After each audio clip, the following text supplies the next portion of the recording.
अजला, विखाराबाद, जहीराबाद और संगारेड्डी में कई मुकामात पर शदीद बारिश हुई। बारिश के साथ साथ ज़ालाबारी भी हुई। बाज़ मुकामात पर बारिश के नतीजे में फसलों को नुकसान पहुँचने की भी इत्तला मिली है। हैदराबाद के अवाम को मशवरा दिया गया है कि शहर में बारिश की पेश कयासी के पेश नज़र अवाम बिलखुसूस मोटरसाइकिल सवार एहतियात से रहें और बिलावजह घरों से ना निकलें।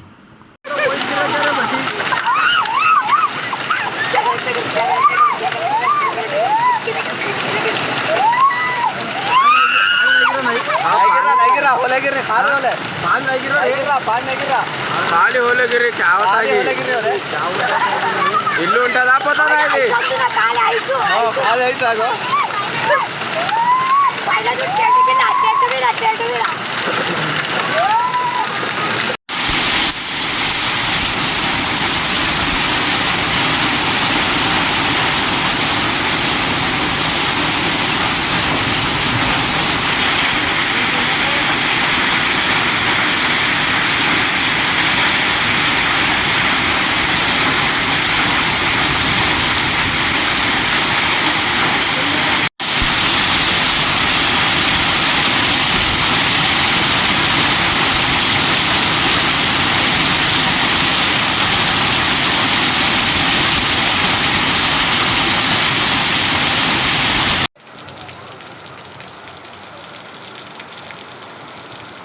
Mana mana mana nih, bingung jadi yang dari yang Sarawak.